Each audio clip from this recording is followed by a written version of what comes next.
Hi. I just got home from the gym, and I've got a company.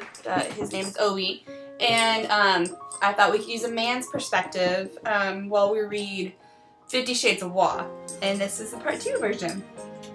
So back where we left off. She had just met Mr. Gray. And that's super exciting. Alright. Miss Kavanaugh. He extends a long finger hand to me. Once I'm upright, I'm Christian Grey. Are you alright? Would you like to sit? So young and attractive, very attractive. He's tall, dressed in a fine gray suit, white shirt, and black tie, with an unruly dark copper. Okay, let's talk about how I'm tired and the letter R is hard, and we're not going to say it very well today. So he has dark hair. No, he doesn't. He has copper-colored hair and intense, bright gray eyes that regard me shrewdly. It takes a moment for me to find my voice. Actually, I mutter, if this guy is over 30, then I'm a monkey's uncle. In a daze, I place my hand into his and we shake. As our fingers touch, I feel an odd, exhilarating shiver run through me. I withdraw my hand hastily, embarrassed. Must be static. I blink rapidly, my eyelids matching my heart rate. Miss Kavanaugh is indisposed, so she sent me. I hope you don't mind, Mr. Gray. And you are? His voice is warm, possibly amused, but it's difficult to tell from his impassive expression. He looks mildly interested, above all, polite. Anastasia Steele. I'm studying English literature with Miss Kavanaugh, at WSU Vancouver. I see, he says. I think I see the ghost of a smile in his expression, but I'm not sure. Would you like to sit? He waves me towards an L-shaped white leather couch. His office is way too big for just one man. In front of the floor-to-ceiling windows is a modern dark wood desk and 6 people could comfortably eat around. It matches the coffee table by the couch. Everything else is white ceiling. Is white. My bad. Is white. Ceiling, floors, and walls, except for the wall by the door, where a mosaic of small paintings hang.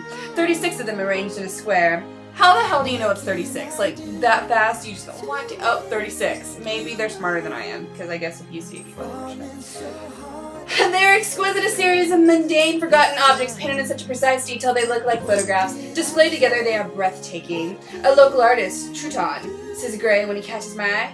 They're lovely. Raising the ordinary to extraordinary.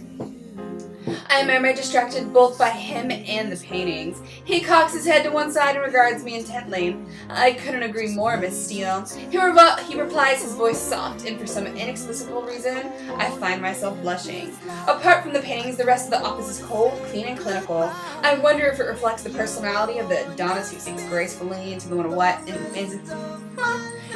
the white leather chairs opposite me. I shake my head, disturbed at the direction of my thoughts, and retrieve Kate's questions from my backpack. Next, I set up the digital recorder and am all fingers and thumbs, dropping it twice on the coffee table in front of me. Mr. Gray says nothing. Waiting patiently, I hope, as I become increasingly embarrassed and flustered. When I pluck up the courage... hold on. Doggy break. Sorry. I apologize. When I pluck up the courage to look at him, he's watching me. One hand relaxed in his lap and the other cupping his chin and trailing his long index fingers across his lips. I think he's trying to suppress a smile.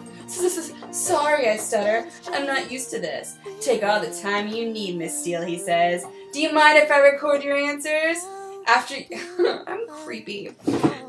After you've taken so much trouble to set up the recorder, you ask me now? I flush. He's teasing me, I hope. I blink at him, unsure of what to say, and I think he takes pity on me. Because he relents. No, I don't mind. Did Miss Kavanaugh explain what the interview was for? Yes. To appear in the graduation issue of the student newspaper, as I shall be conferring the degrees at this year's graduation ceremony. Oh, this is news to me, and I'm temporarily preoccupied by the thought that someone not much older than me, okay, maybe 6 years or so, and okay, mega successful, but still he's going to present me with my degree. I frown, dragging my wayward attention back to the task at hand. Good, I swallow nervously. I have some questions. Mr. Gray, I smooth a stray lock of hair behind my ear. I thought you might, he says, deadpan. He's laughing at me. My cheeks heat at the realization, and I sit up and square my shoulders in an attempt to look taller and more intimidating. Pressing the start button on the recorder, I try to look professional. You're very young to have amassed such an empire. To what do you owe your success? I glance above him and smile. His smile is rueful, but he looks vaguely disappointed. Business is all about people, Miss Steele, and I'm very good at judging people. I know how they tick, what makes them flourish and what doesn't, what inspires them and how to incentivize them. Sorry. I employ an exceptional team and I reward them well. He pauses and fixes me with his gray stare. My belief is to achieve success in any scheme, one has to make oneself master of that scheme. Know it inside and out, know every detail. I work hard, very hard to do that. I make decisions based on logic and facts. I have a natural instinct, a natural gut instinct that can spot the nurture of a good solid idea and good people. The bottom line is it's always down to good people. Maybe you're just lucky. This isn't on Kate's list, but so arrogant. His eyes flare momentarily in surprise. I don't subscribe to luck or chance to steal. The harder I work, the more luck I seem to have. It really is all about having the right people in your team and directing their energies accordingly. I think it was Harvey Firestone who said, the growth and development of people is the highest calling of leadership. You sound like a control freak. The words are out of my mouth before I can stop them. Oh, I exercise control in all things, Miss Steele, he says with a trace of humor and a smile. I look at him and he holds my gaze steady. Impassive, my heartbeat quickens and my face flushes again. Why does he have to have such an unnerving effect on me? His overwhelming good looks, maybe? The way his eyes blaze at me? The way he strokes his index finger against his lower lip? I wish he'd stop doing that. Besides, immense power is acquired by showing yourself in your secret reveries that you were born to control things. He continues his soft voice. Do you feel that you have immense power? Control freak. I employ over 40,000 people, Miss Steele. That gives me a certain sense of responsibility. Power, if you will. If I were to decide I was no longer interested in the telecommunications business and sell 20,000 people would struggle to make their mortgage payments after a month or so. My mouth drops open. I'm staggered by his lack of humility. Don't you have a board to answer to? I asked, disgusted.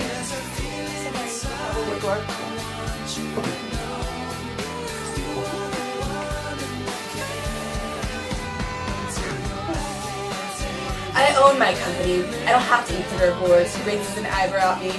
Of course I would know this if I'd done some research, but holy crap, he's arrogant. I changed tact. And do you have any interest outside your work? I have very interest, Miss Steele. A ghost of a smile touches his lips. Very varied. And for some reason I'm confounded and heated by his steady gaze. His eyes are alight with some wicked thought. But if you work so hard, what do you do to chill out? Chill out? He smiles, revealing perfect white teeth. I stop breathing. He really is beautiful. No one should be this good looking. Well, to chill out, as you put it, I sail, I fly, I indulge in various physical-like pursuits. He shifts easy words. He shifts in his chair. I'm a very wealthy man, Miss Steele, and I have expensive and absorbing hobbies. I glance quickly at Kate's questions, wanting to get off the subject. You invest in manufacturing. Why specifically, I ask? Why does it make me so uncomfortable? I like to build things. I like to know how things work, what makes things tick, and how to construct and deconstruct. And I have a love of ships. What can I say? That sounds like your heart talking rather than logic and facts. His mouth works up and he stares appraisingly at me. Possibly. Though there are people who say I don't have a heart. I feel like I should be speaking in an accent. There are people who say,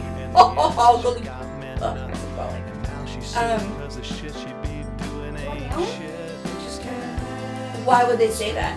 Because they know me well. His lips curls in a wide smile. Would your friends say you're easy to get to know? And I regret the question as soon as I say it. It's not on Kate's list. I'm a very private person, Miss Steele. I go a long way to protect my privacy. I don't often give interviews. Why did you agree to do this one? Because I'm a benefactor of the university and for all intents and purposes I couldn't get Miss Kavanaugh off my back. She badgered me and badgered me and my PR people, and I admire that kind of tenacity.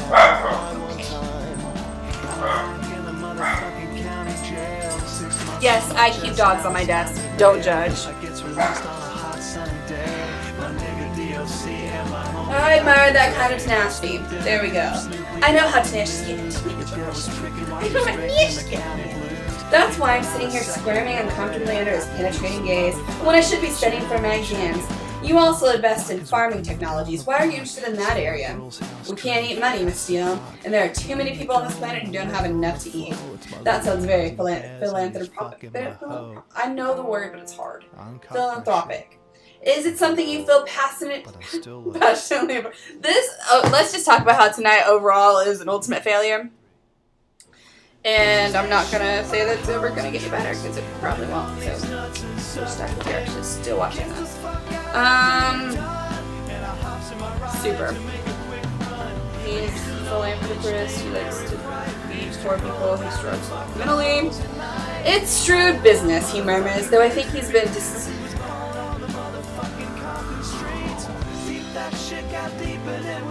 it's a big word, and I don't want to say it because I'm not going to say it properly, but he's being something. It doesn't make sense, feeding the world's poor. I can't see the financial benefit of this, only the virtue of the ideal. I glance at the next question, confused by his attitude. Do you have a philosophy? If so, what is it? I don't have a philosophy so much as maybe a guiding principle. Carnegie, the man who acquires the ability to take full possession of his own mind and may take possession of anything else to which he is justly entitled. It's very singular, driven. I like the control of myself and those around me. So you want to possess things? Yeah, the control phrase. I want to deserve to possess them, but yes, bottom line, I do. You sound like the ultimate consumer. I am, he smiles, but the smile doesn't touch his eyes. Again, this is at odds with someone who wants to feed the world, so I can't help thinking that we're talking about something else. But I'm mystified as to what it is. I swallow hard. The temperature in the room is rising, or maybe it's just me. I just want the interview to be over. Surely Kate has enough material now. I glance at the next question. You were adopted. How much do you think that shaped the way you are? Oh, this is personal. I stare at him, hoping he's not offended. His brow furrows. Just one. Not both, just one. And at that, I'm going to stop and maybe continue to part 3, but now